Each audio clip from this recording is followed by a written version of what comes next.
Hello everyone, आज के इस वीडियो में हम सेमी ऑटोमेटिक वॉशिंग मशीन में आने वाले फॉल्ट और उनके समाधान के बारे में चर्चा करेंगे। सबसे पहला फॉल्ट है वॉश या स्पिन मोटर का काम नहीं करना। यानी ये जो स्पिन मोटर है या वॉश मोटर है वो जल चुकी है पानी की वजह से, या उनके साथ जो लगा कैपेसिटर है वो काम नहीं कर रहा था, उसको चेंज करके देख सकते हो। सेकंड फॉल्ट है टाइमर का ख़राब हो जाना। यानी जो उसमें वॉश या स्पिन टाइमर आता है, इसके साथ बजर भी आता है, अगर उनमें किसी में फॉल्ट है तो जो वॉशिंग मशीन है वो काम नहीं कर पाएंगी, यानी वो सप्लाई वहाँ तक नहीं पहुँचा पाएगी वॉशिंग मशीन तक। तो उसकी वजह से भी वॉशिंग मशीन नहीं चलेगी, तो उसको आपको रिप्लेस करना पड़ेगा, चाहे वो स्पिन टाइमर हो या वॉश टाइमर। या अगर समटाइम्स बजर भी ख़राब हो जाता है, आपको बजर को भी रिप्लेस। थर्ड नंबर पर स्पिन बेलो या बफर, यानी ये जो स्पिन वाला ड्रम है उसमें नीचे लगा रहता है, ताकि अगर उसमें जो पानी है वो सीधा ड्रेन पाइप में चला जाए, उसमें मोटर में ना जाए। तो अगर उसके आसपास वो डैमेज हो चुका है तो इस कारण से नहीं तो स्पिन मोटर ज़्यादा आवाज़ भी कर रही है और सही से काम नहीं कर रही है, और वहाँ से पानी भी जाने के चांस होते हैं। उसी रीज़न से हमारी जो स्पिन मोटर है वो जल जाती है, तो इसके लिए हमको उसको रिप्लेस करा। फोर्थ नंबर पर है पल्स ट्रैप, उसका ख़राब हो जाना। समटाइम्स ये होता है वॉश वाले ड्रम में जो पल्स हीटर लगा होता है या उसमें जो नीचे कुछ लगा जाता है वो घस जाता है, या जो पल्स हीटर के नीचे कोई सिक्का चल जाता है तो वहाँ से वो डैमेज हो जाता है।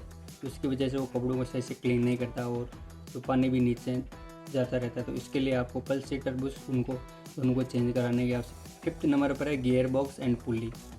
ये जनरली तब ख़राब होती है जब अगर हमने उसमें वॉश वाले पोर्शन में वो ज़्यादा हमने सामान डाल दिया कपड़े धोने के लिए, जिसकी वजह से उसके जो बेरिंग है वो ख़राब हो जाते हैं और इसकी वजह से वो बहुत ज़्यादा आवाज़ करती है।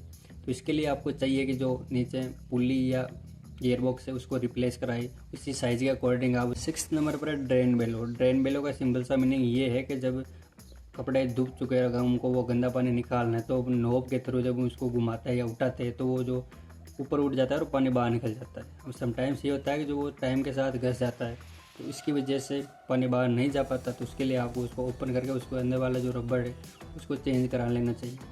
सेवन्थ नंबर पर है कैपेसिटर, यानी वॉशिंग दो मोटरें होती है वॉश एंड स्पिन, तो उसके लिए समटाइम्स कभी दोनों के लिए अलग अलग दोनों के लिए एक ही कैपेसिटर होता है, तो उसको भी आपको चेंज करा लेना चाहिए अगर जो आपकी मोटर है वो नहीं चल पा रही है। और इसके बारे में मैंने अभी पीछे भी डिस्कस किया था कि या तो वाइंडिंग ख़राब हुई है, लेकिन अगर वाइंडिंग ख़राब नहीं हुई है तो आप वाइंडिंग आप चेक करवाने के बाद आप उसके कैपेसिटर को भी चेंज करके देख सकते। एट्थ नंबर पर वॉश मोटर के बेल्ट का निकल जाना या डैमेज हो जाना।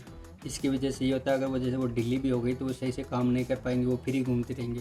तो अगर ये प्रॉब्लम आ रही है या तो वो डैमेज हो चुकी है उसको रिप्लेस कर दो, अगर वो ढीली भी हो गई तो भी आपको उसको रिप्लेस करना ही पड़ेगा। नाइन्थ नंबर पर है ब्रेक वाइड। इसका मुख्य कार्य ये होता है कि जब हम स्पिन ड्रम को खोल ले तो वो अपने आप वो बंद हो जाए ताकि हमको कोई हानि ना हो। यानी ये अपने आप से एक प्रकार से सप्लाई को कट कर देता है जैसे हम उसके ढक्कन को उठाएंगे। तो अगर वो वायर कहीं से डैमेज है या सही से वर्क नहीं कर पा रहा है, या मान लो उसके लॉक लग गए या पुली के पास, स्पिन मोटर की पुली के पास, तो वो स्पिन मोटर को भी ख़राब कर सकता है। तो इसके लिए आपको चाहिए कि भाई आप वो सही से काम करता रहे। अगर वो सही से काम नहीं कर रहा है, यानी वो खींचने पर सही से नहीं खींच पा रहा है, एकदम लॉक लगा हुआ है, तो उसको आपको टेक्नीशियन से